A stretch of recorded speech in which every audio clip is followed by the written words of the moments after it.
Welcome to Accountable, where your business is our business. Hosted by David R. Peters.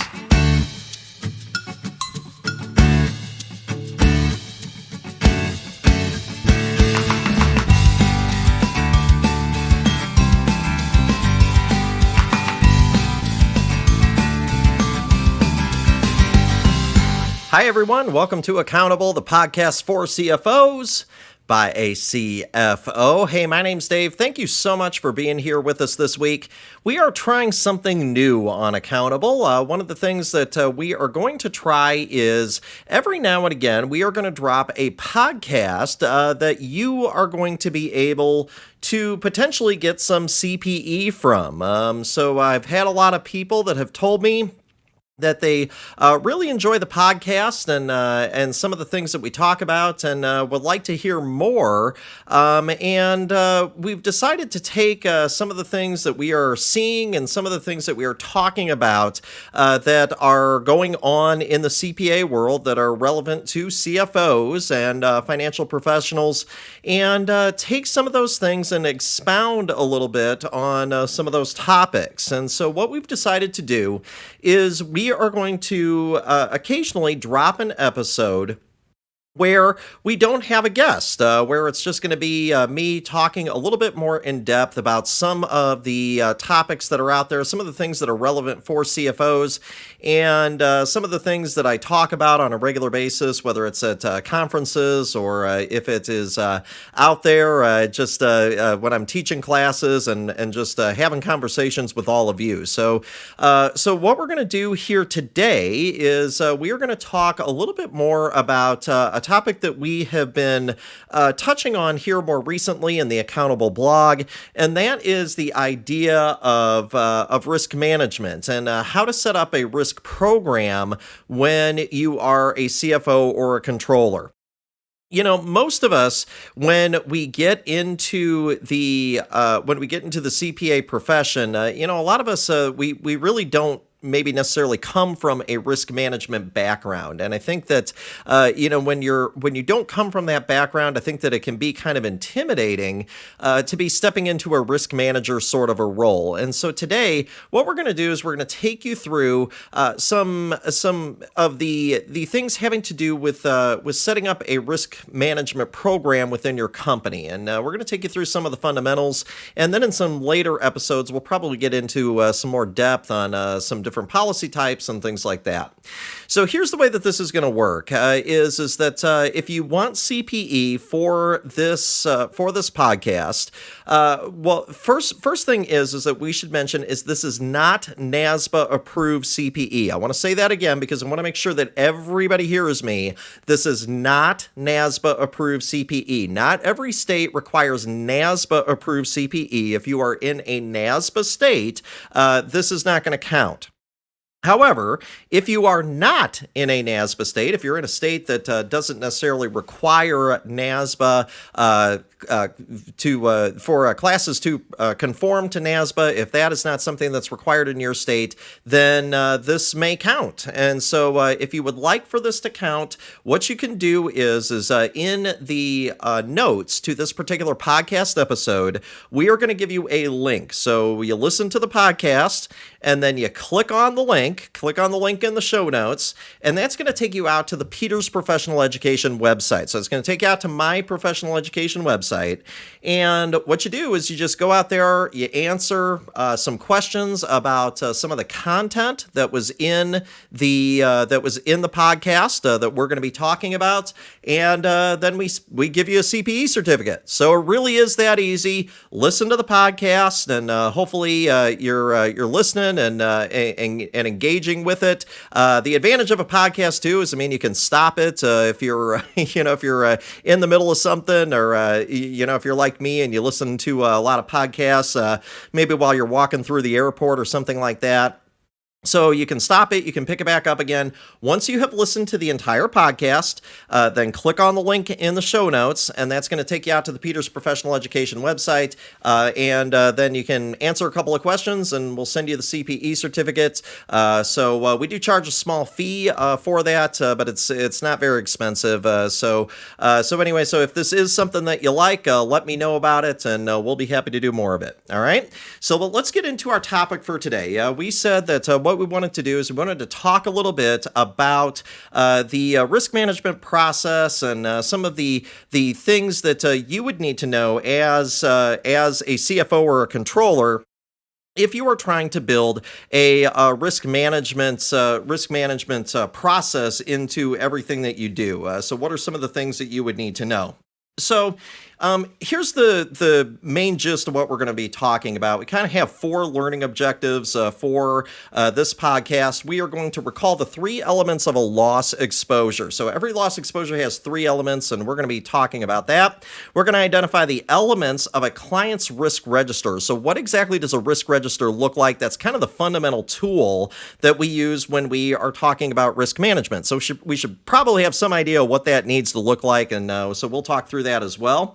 We're going to also talk about the different types of dealing, the different ways that you can deal with risk, and specifically risk control measures and risk financing measures. What exactly are those things, and where does insurance fall in all of that? So that is the topic there. Not everything that we do, not every risk that we deal with, do we need insurance for. A lot of times it may not necessarily make sense to buy an insurance policy, and so therefore let's talk about some of those other risk management techniques that we use.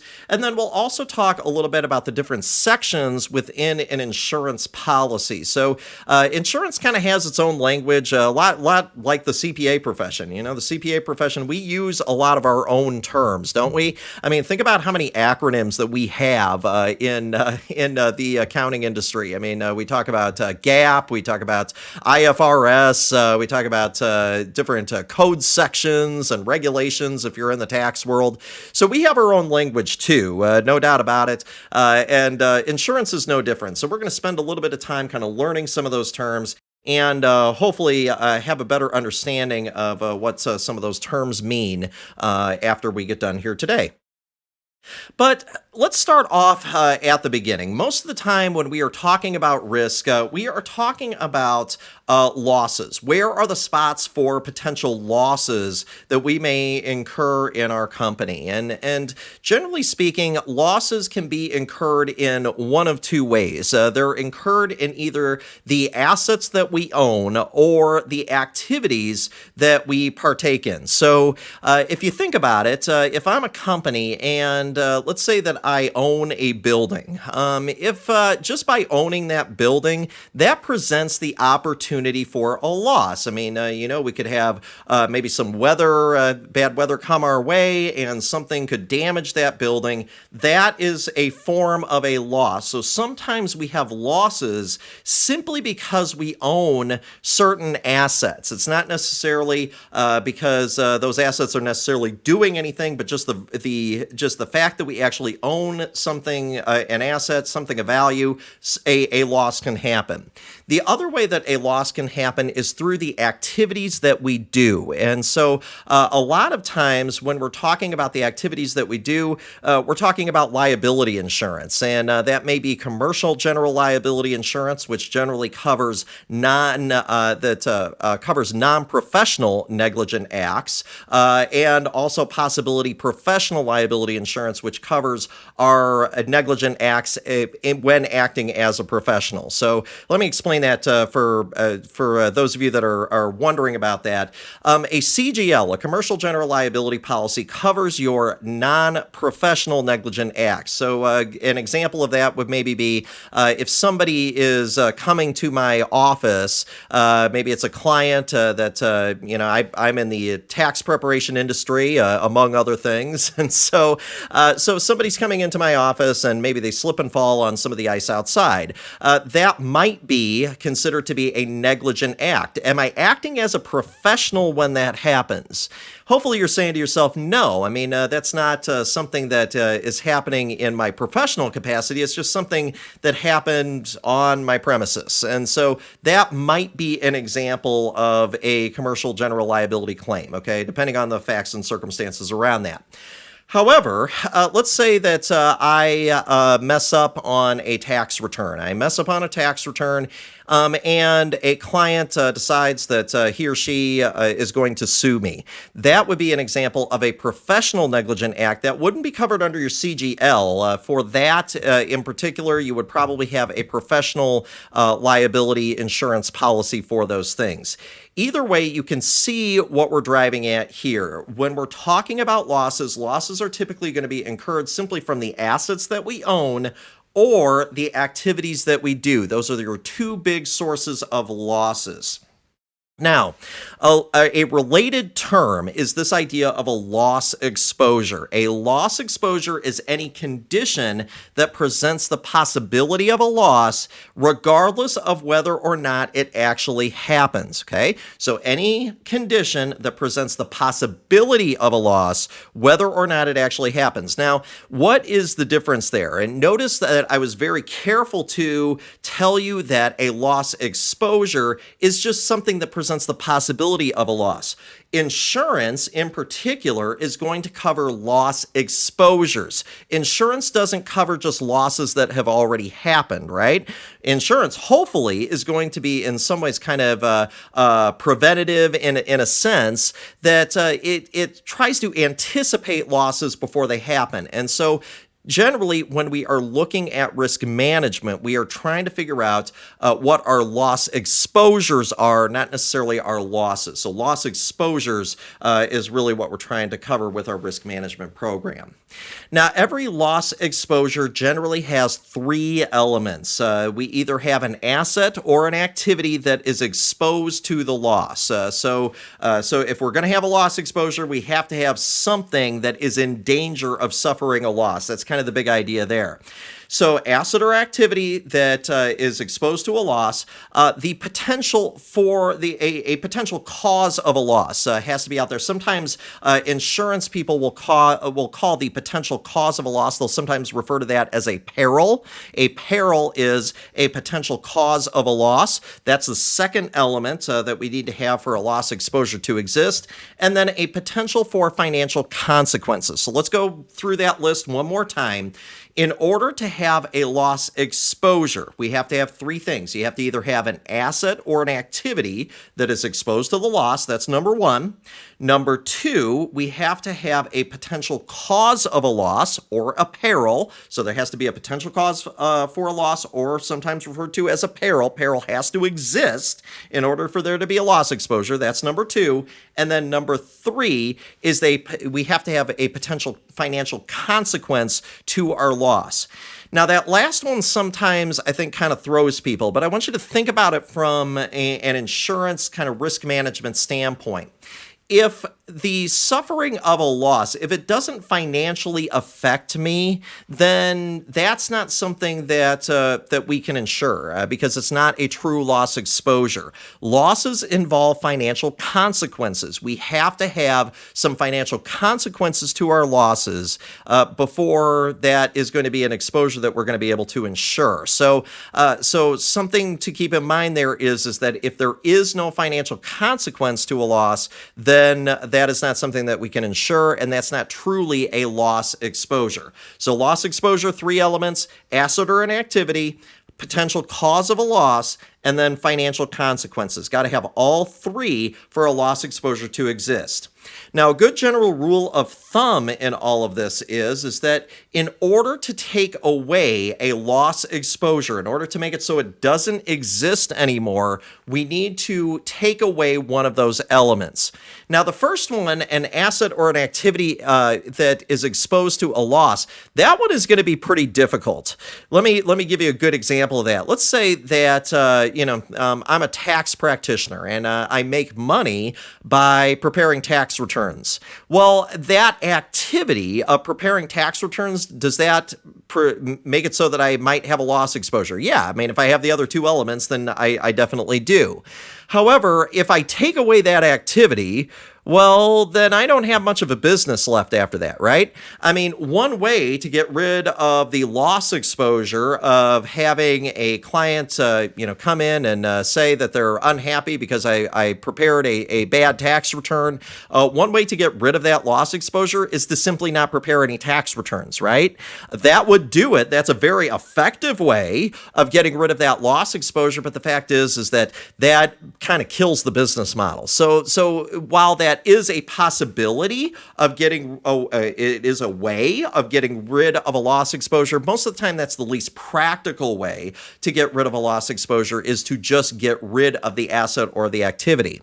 Now, sometimes though, it can make a lot of sense to get rid of the asset or the activity. Maybe you have a product maybe there's a product line that is out there that you may not necessarily, that maybe has been causing a lot of liability. Maybe it's one of those things that, we put it out on the market, we thought it was a good idea, but it's just wrought with problems. It's just the market is having some issues with it. And also, there's been some maybe design flaws with that particular product.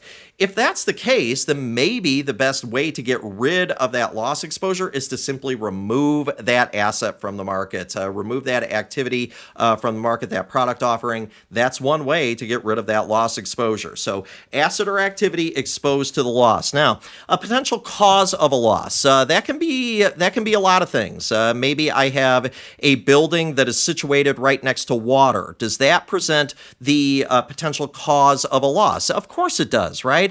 I mean, maybe if we get a lot of rainfall, maybe that building could get flooded. That is the potential for a loss. So what are some solutions there? Well, I guess we could probably move. We could probably make it so that we're no longer in that facility. But that may not necessarily be a practical way to deal with that loss exposure either. But is that possible? Of course it is. So that's another way that we can get rid of a loss exposure. We just get rid of that potential cause for a loss. That's possible as well.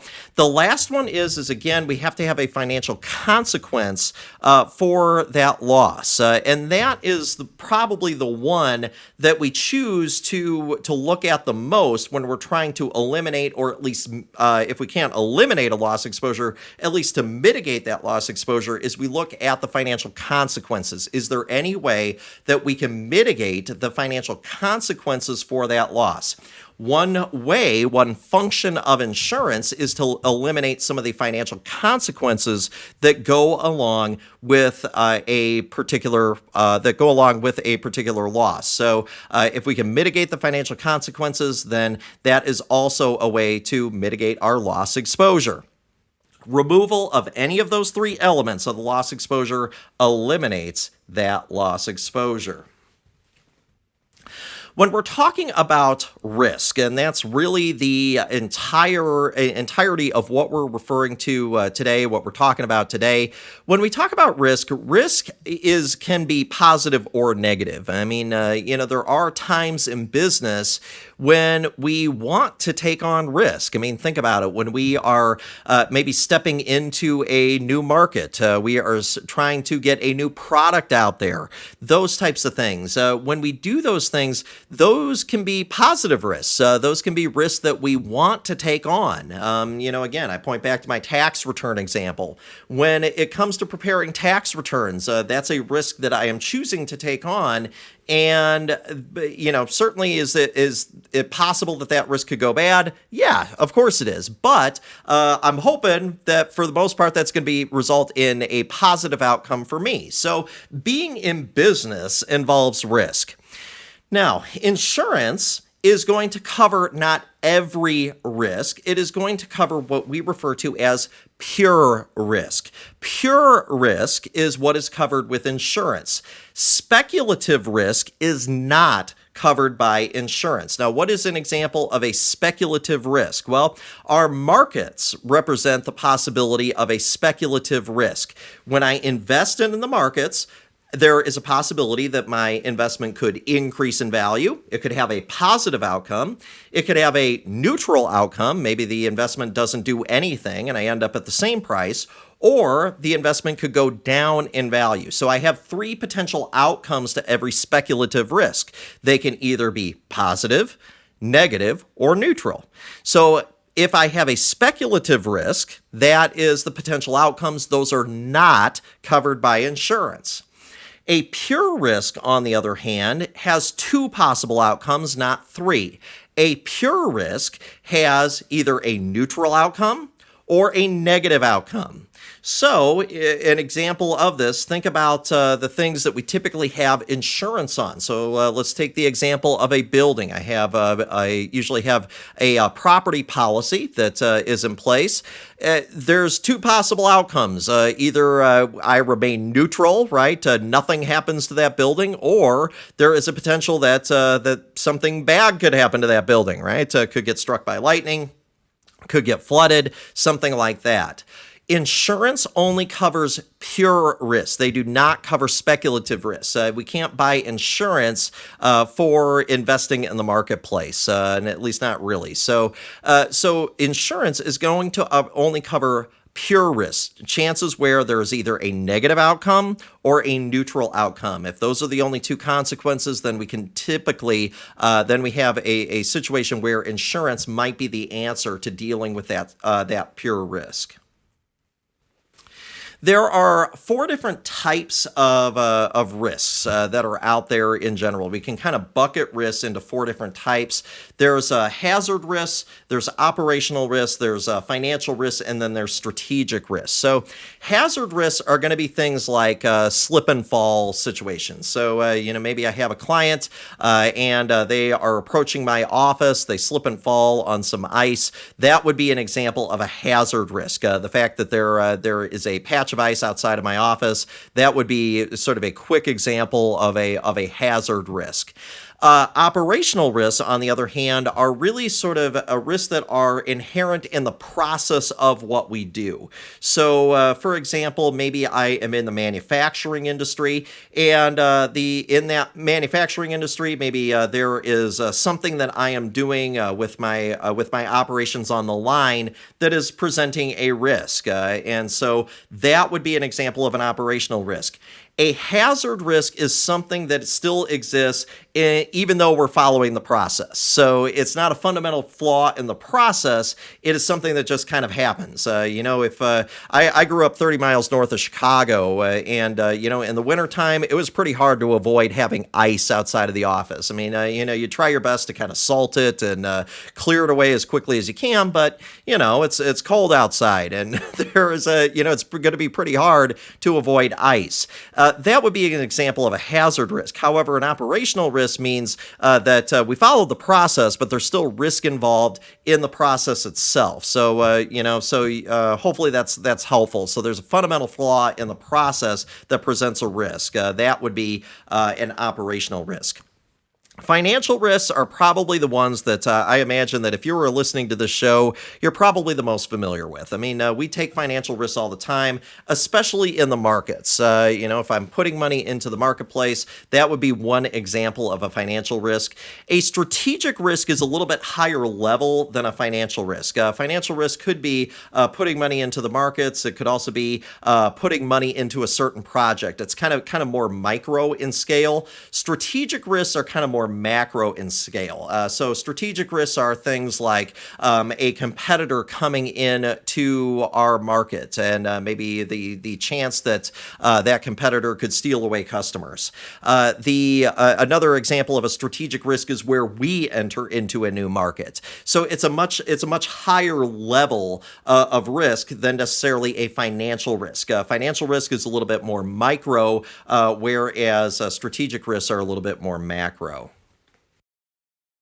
In the risk management process itself, so as we are looking at these different risk types that are out there, and we're trying to kind of bucket these risks in our head, one of the things that I think you're probably most thinking about as we're kind of digesting some of these ideas is your risk management process. And I said that this podcast, that we were going to be talking about the risk management process that should be developed when you're a CFO or a controller. And so the risk management process generally has a few different steps. So typically in the risk management process, we're going to start off by identifying our strengths, weaknesses, opportunities, and threats. Remember that SWOT analysis that I would imagine most of you, when you were in business school at some point, whether that was in your introduction to marketing class or possibly your introduction to finance class, you would talk about SWOT analysis. Okay, we want to do the same thing when it comes to looking at risk for the organization.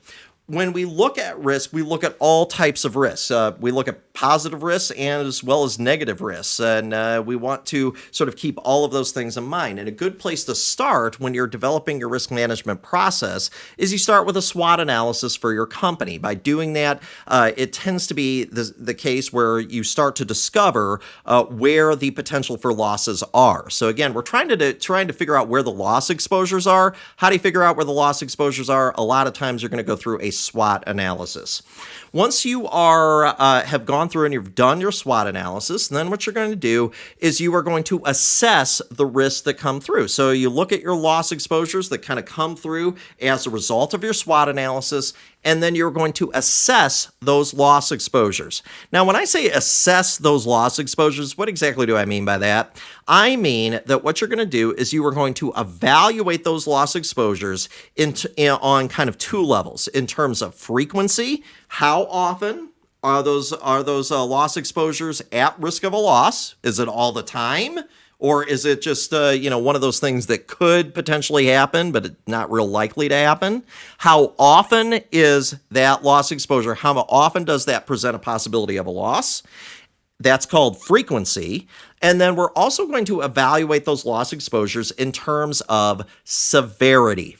What do I mean by severity?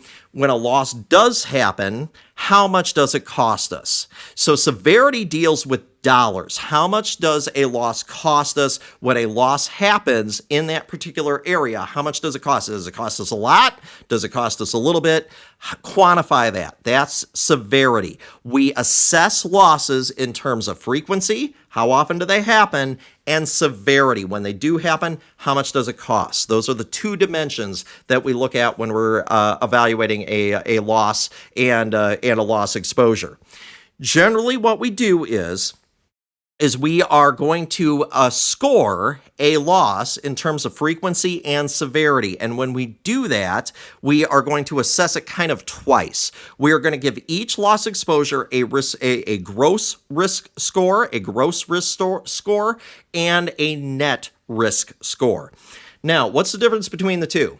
A gross risk score is going to evaluate a loss exposure in terms of frequency and severity as if there is no compensating controls. So the gross score is going to be what we look at when we do not have any compensating controls in place. So that risk as it is, without anything in place, what is the frequency and severity of that loss? So just sort of left to its own, to its own devices.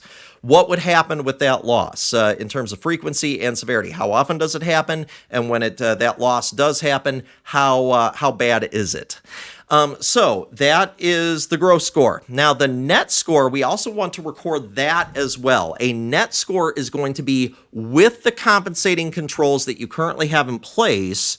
What is that kind of residual risk score? What does it look like in terms of frequency and severity, taking into account your compensating controls and your risk management tools? What does that look like kind of after that? So with the risk management process, we start off with a SWOT analysis.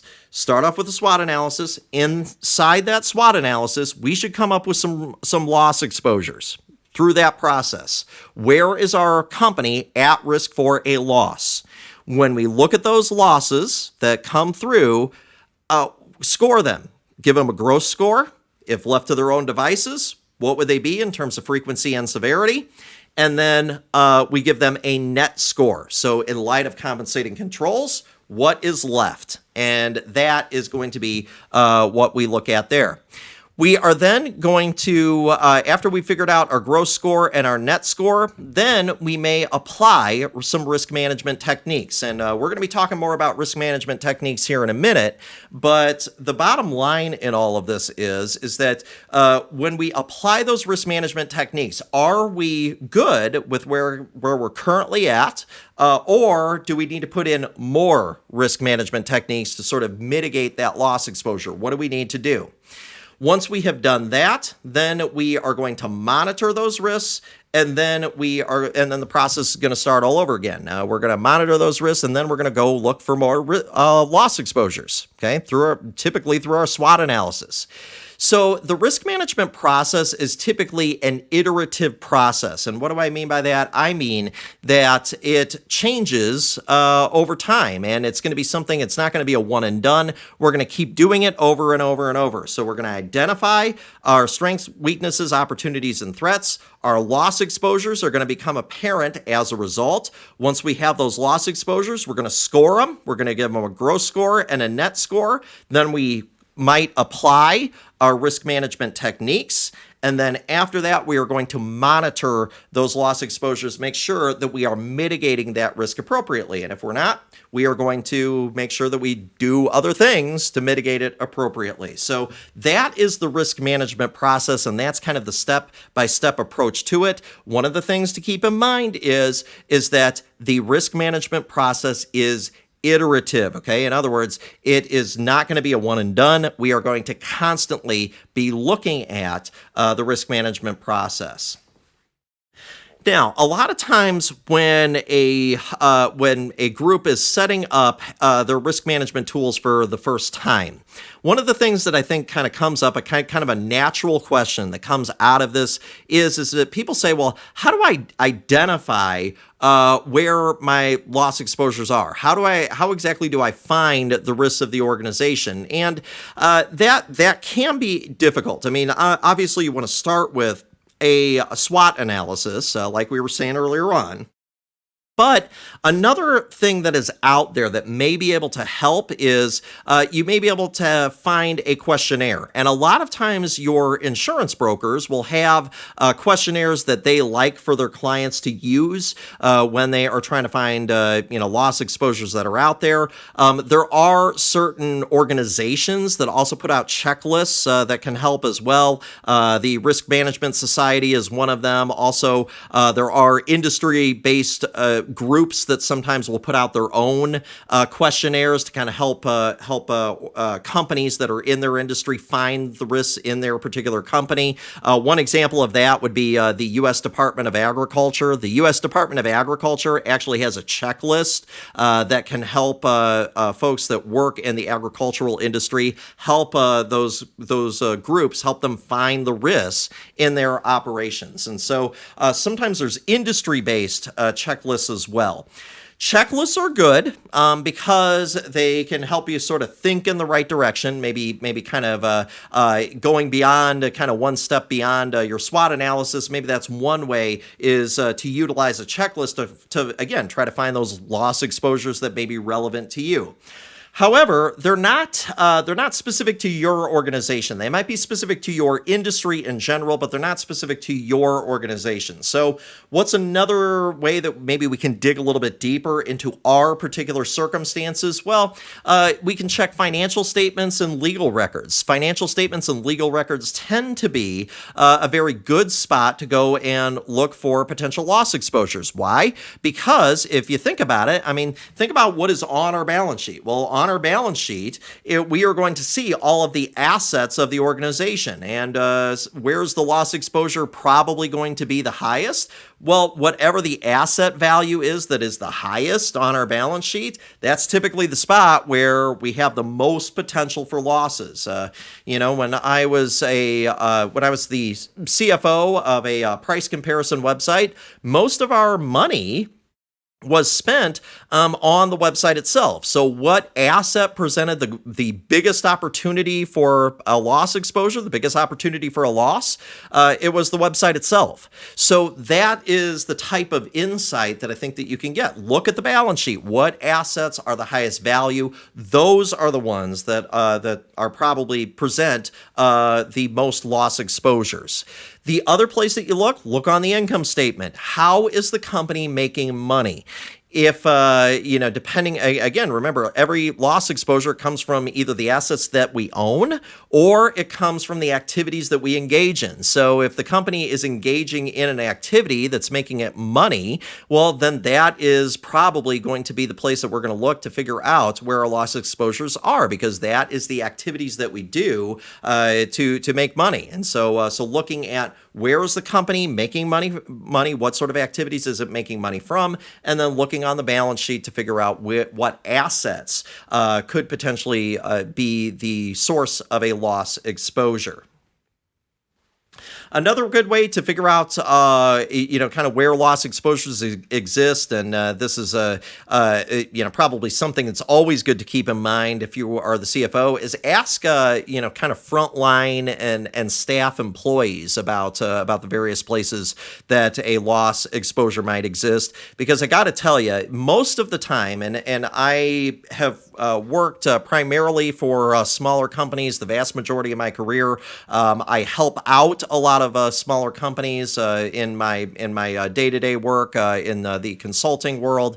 But, I have to tell you that even if you're working in a really small organization, the fact is that your staff, especially if you're a CFO or you're a controller, your staff a lot of times has insights that maybe you don't have. Even if it's a small company, even if you kind of feel like you got your hands really kind of involved in everything that the organization does, I think sometimes we fool ourselves thinking that we kind of know everything that is going on within an organization, when the fact is that we don't. Maybe there's some things that are going on that maybe we don't know a whole lot about. Now, our staff and kind of those frontline employees that are in it in the day-to-day, they sometimes can identify things that maybe we can't identify as easily. So I do think that that's another place to go to look for loss exposures, is to just ask people, those frontline employees, because they are going to be the ones that are going to know. Let's move on now. So we've talked a little bit about the risk management process. We've talked about loss exposures, but I made reference earlier on to a tool, and I said kind of your fundamental tool when we're looking at risk management is the risk register. And the risk register is a tool that is used where we want to sort of take an ongoing look at particular loss exposures that persist. So on your risk register, you are going to put loss exposures that you think are going to persist over a long period of time, things that you want to monitor over a long period of time. Most businesses have a process for putting risk events when at the point where a risk event becomes a something that we're going to put on the risk register. So not every time that we have an accident in the warehouse or we have an insurance claim, not every time that happens does that necessarily mean that item is going to go on the risk register. That's not true. It can, that would be the example of a risk event. So a kind of a one-off event, that is a risk event. Risk events do not automatically go on the risk register. What goes on the risk register is going to be loss exposures that we think are going to persist over time and that we want to continuously evaluate. That's the kind of stuff that we put on the risk register. So we have to have a process in place in terms of when do we want to take risk events and put them onto the risk register. And that is where I think that maybe a little bit of a collaborative approach is definitely appropriate, where we are using a risk committee to evaluate when exactly does a risk event sort of warrant going on to kind of a more permanent spot on the risk register. So every company needs to kind of think about what exactly does that process look like. Is it that, if we see a risk event more than 2 times a year, that at that point then it goes on to the risk register or something like that. We want to have something very specific around that, a very specific process in order to make it so that our risk register is the most valuable tool that we have. So that's something to think about too. When is the right time to sort of make something a part of the risk register? When I talk about a risk registers come in a lot of shapes and sizes. If you read out there on the internet, you will typically see a lot of different types of risk registers, and everybody kind of has their own way of kind of developing a risk register. However, in general, you probably want to have the risk scoring on there, so a gross score and a net score based off of frequency and severity. You want to have that on your risk register for your particular risk item. You also want to have usually a risk ID for that particular item. You want to have enough of a description of that risk so that people actually know what you're talking about, okay? So, if somebody steps into the risk management committee, we don't want them to really be guessing at what exactly a line item is on the risk register. We want them to be able to look at that item on the risk register and say, okay, yeah, I know what they're talking about there. All right. So the gross score, the net score, a description, an ID, and probably also you would also want to put across in that same line item, what is your plan for dealing with that risk? And sometimes that plan can be, we're just going to retain that risk.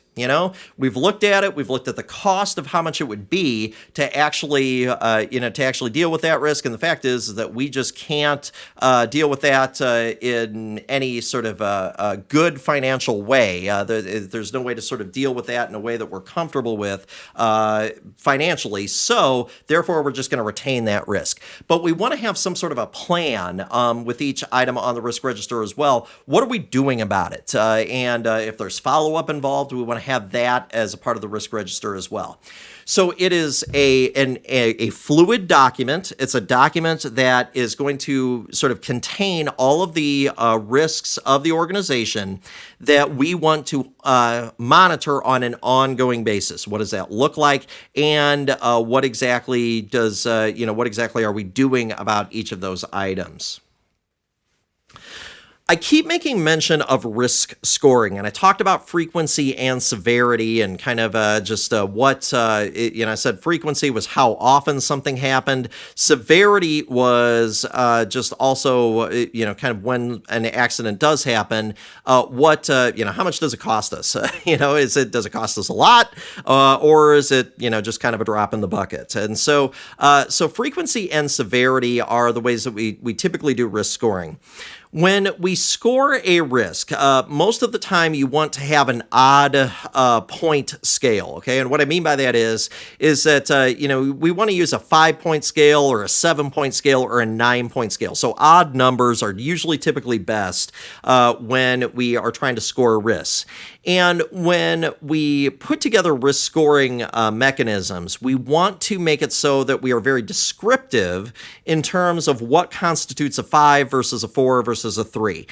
So in other words, if I'm looking at frequency and I say that, I'm trying to sort of decipher between a 5 and a 4, I want to be very specific on what a 5 is. So a frequent item, so one that would be scored as a 5, as an example, maybe that is something that happens at least once a year.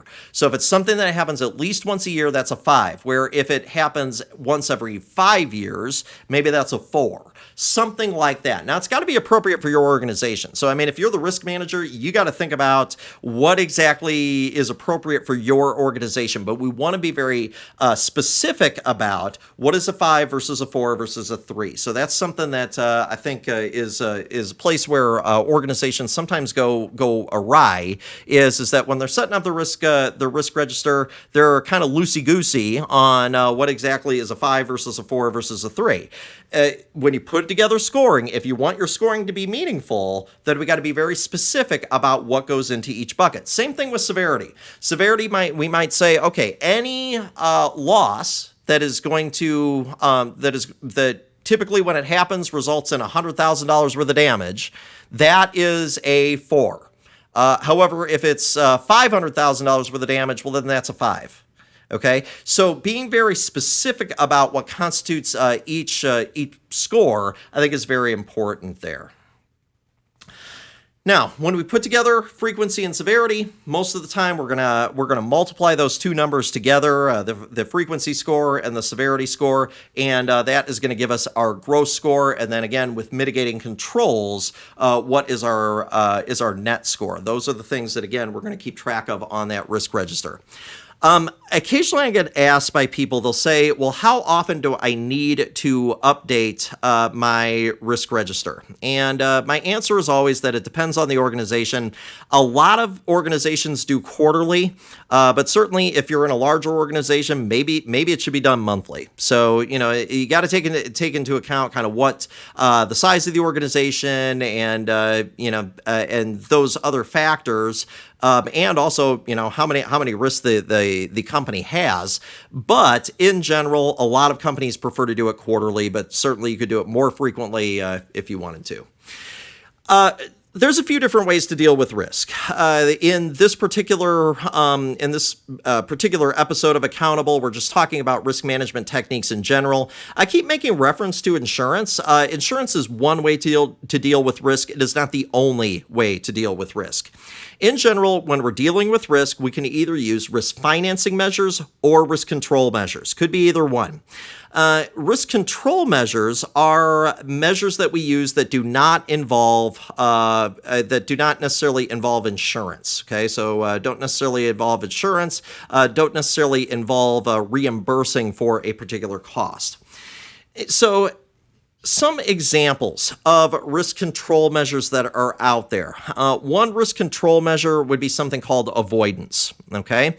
What's one way to control a risk? Well, just don't get into that particular field. If a particular activity is causing an inordinate amount of risk to happen, well, what's one way to control that risk? Well, just avoid that activity. Don't do it. That's one way to do it, right? Very effective risk control measure if I just avoid something. Again, it's probably the least practical one, though. One way for me to avoid being held liable for a bad tax return is to just not prepare tax returns. Well, if I'm a tax preparer, that's going to be pretty tough to do. So again, avoidance is one risk control measure, very effective, but may not necessarily be very practical. Another type of risk control measure is loss prevention. So loss prevention measures are things that reduce the frequency of occurrence. So loss prevention measures, maybe if I train my staff. So staff training about safety, maybe through a manual or something like that, hopefully is going to reduce the number of accidents. It may not reduce the dollar amount of the accidents when they happen, but hopefully training might be one way to reduce the frequency of accidents, and so therefore that would be an example of loss prevention. That's another risk control measure. Loss reduction is another risk control technique. Loss reduction means that I reduce severity. A good example of a loss reduction technique would be something like having sprinklers in a building. If I have sprinklers in a building, that doesn't necessarily reduce the number of fires that occur in a particular year, right? A fire can still start even if I have sprinklers in the building. But if those sprinklers are in place, hopefully what happens is that if there is a fire, hopefully there's not as much damage as there would be otherwise. So if I reduce if I am reducing the severity of a loss, that's called a loss reduction technique. Loss prevention reduces frequency, loss reduction reduces severity. We could also use techniques like separation. So separation is a risk control technique. Maybe instead of having one warehouse for inventory, maybe I have multiple warehouses for inventory. That would be an example of separation. Duplication. Maybe I have an office space that duplicates all of the equipment that I have in another office space. In case something happens to the first office space, I can go to another satellite office and kind of plug in right away. That's an example of duplication. A lot of times servers in a particular business, maybe they're backing up everything to the cloud. That's a form of risk control. In other words, I am duplicating that information. That is a risk control technique. Diversification can also be a risk control technique, and really where we see that is in portfolios in the market. We don't necessarily invest in one thing. We invest in a group of things in order to control risk. We can also do it with product lines as well. Sometimes by having multiple product lines, that is a form of risk control as well. Now, on the other side of the house, we have risk financing techniques. Risk financing techniques typically fall into two buckets. We have risk transfer techniques and risk retention techniques, okay? So risk financing techniques fall into two buckets. We got two buckets of risk financing techniques. We have risk transfer and we have risk retention. They're exactly what they sound like. Risk transfer techniques are things like insurance and hold harmless agreements. What are you doing when you buy insurance? You are pushing the financial obligation of a loss over to the insurance company. That is a form of risk transfer. Same thing with a hold harmless agreement. Hold harmless agreements pushes the responsibility of a loss, the financial responsibility of a loss, over to somebody else. That is a risk transfer technique. Risk retention techniques, that is the situation we are making either a conscious or unconscious choice to retain a risk. Sometimes we choose to retain risk because we can't actually buy insurance for that to cover that particular risk. So by default, we kind of have to retain that risk. So sometimes there's just no coverage available. Sometimes we also make a conscious choice. We say, you know what, the insurance on this product is too expensive, therefore we're just going to retain that risk. Also, too, sometimes our risk retention as a technique can sometimes be unconscious. And what do I mean by that? I mean that, sometimes if we don't know that a risk exists, by default, we are retaining that risk because we're not doing anything about it. So that's another way to kind of look at different risk financing techniques. So that is some of the ways that we are able to deal with the risks that are out there. So we typically deal with the loss exposures that are out there through either risk control or risk financing techniques. Now, one of the things that we should say is that in cases where it is appropriate to buy insurance, and it's appropriate to buy insurance when we have low frequency, high severity loss exposure. So in other words, things that don't happen a whole lot, but when they do happen, they cost a lot of money. Those are perfect candidates to be covered by insurance. Every property and casualty insurance policy generally has 6 parts to it. We have the declarations page, we have definitions, we have insuring agreements, we have exclusions, conditions, and then miscellaneous provisions. So those are kind of the 6 parts to every property and casualty insurance policy. Let's talk about some of these parts and what they mean and what exactly they do in a little bit of depth. So the first one that I mentioned there, the first part of the insurance policy is the declarations page. And the declarations page is one that if you've been a CFO for a period of time, you're probably familiar with. That's the summary page. It's kind of the executive summary of the policy. It's the nuts and bolts of the policy. On the deck page, what you're going to see is you're going to see the named insured, which most of the time is an officer of the company. You're also going to see when the policy is in place. How long is it good for? What are the coverages that are in place in the policy?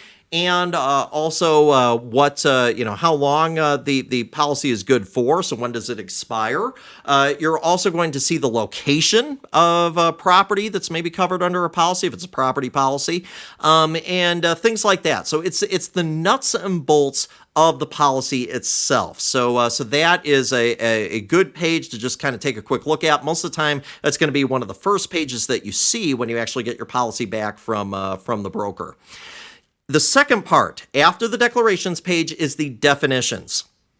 Definitions are important to pay attention to. When definitions are exactly what they sound like, they are what does stuff mean in the policy. So when the policy says you, what does that mean? Okay, so when it says you, most of the time that means the insured. When it says we, that most of the time is going to be the insurance company, because the insurance company is the one drafting the contract that is the insurance policy. And so things like that are going to be defined. Things like maybe definitions around how things are valued. Those types of things are also going to be in the definitions section of the policy. The insuring agreements, that's the third part of the policy. The insuring agreement, it has the contractual language of the policy. Basically, what do I mean by that? I mean that in the insuring agreements, you are going to see the promises that are made by both sides to the insurance contract. So you're going to see things like the insured agrees to pay the insurance premium. You're going to see things like the insurance company agrees that as long as the conditions are met and the insured pays the premium on the policy, that the insurance company is going to agree to pay the claims up to the policy limits. You have those promises that both sides are making. Those are in the insuring agreements. The exclusions, what is excluded in a particular policy, that is also going to be a section in the standard property and casualty insurance policy. A lot of times things are excluded because they might be covered better under another policy. So, for example, one of the reasons why maybe a commercial general liability policy may not cover the health costs for employees is because those health costs are typically covered under either a workers' compensation policy or a group health insurance policy. So a CGL doesn't cover those costs as well for employees, so it is maybe only going to cover the health costs of non-employees that maybe got hurt on the premises.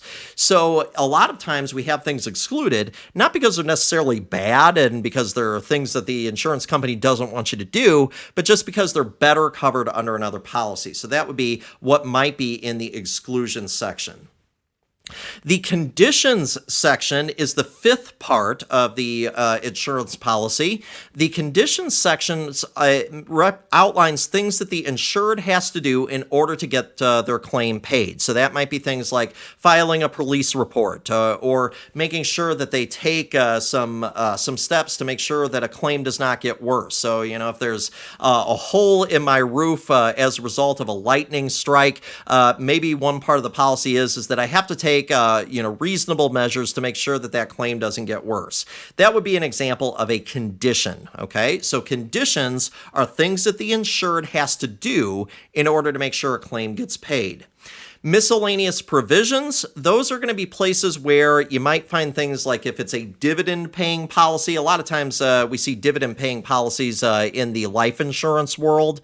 So maybe if you're talking about like key person life insurance, you might see some things in the miscellaneous provisions page, specifically things around dividends and kind of when they get paid and that kind of stuff. So miscellaneous provisions is kind of a catch-all.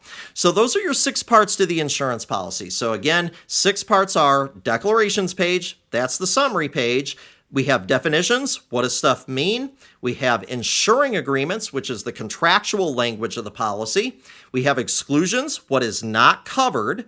We then have conditions, which are the things that the insured has to do in order to make sure that a claim gets paid. And then lastly, we have miscellaneous provisions. Miscellaneous provisions are going to be everything that doesn't sort of fit in those other sections. Again, where would you see the dividend paying provisions that are out there? If you have a policy that pays dividends like a life insurance policy, that would be in the miscellaneous provisions section. So those are the 6 parts of an insurance policy.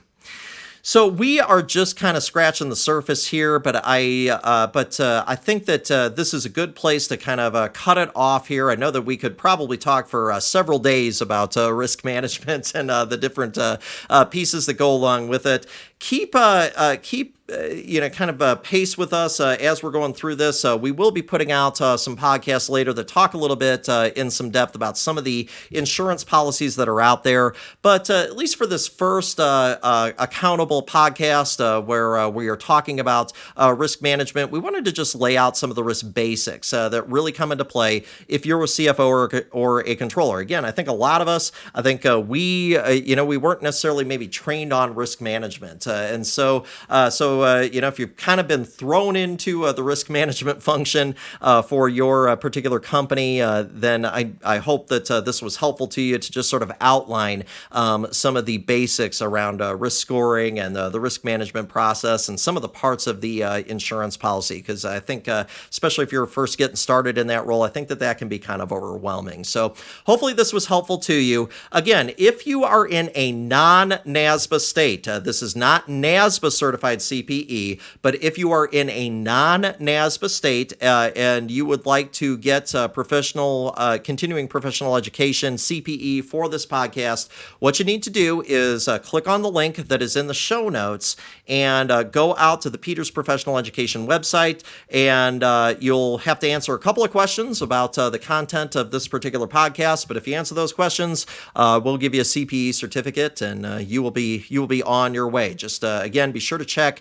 the requirements in your state to make sure that this podcast is going to count for CPE. Okay, so and again, this won't count for NASBA CPE. I know I keep saying that, but I just want to make sure that we're clear on that. Okay, so with that, just want to say thank you for hanging with me. Thank you for trying something new here with us on Accountable this week. I hope that this was helpful to you, and I look forward to seeing you again for the next episode of Accountable when that drops. So with that, again, my name's David Peters. Feel free to reach out to me whenever you would like. Again, David at davidpetersfinancial.com. And I'm happy to talk about anything that is going on in your professional world. So I hope this was helpful, folks, and I hope that I see you again real soon. Thanks so much.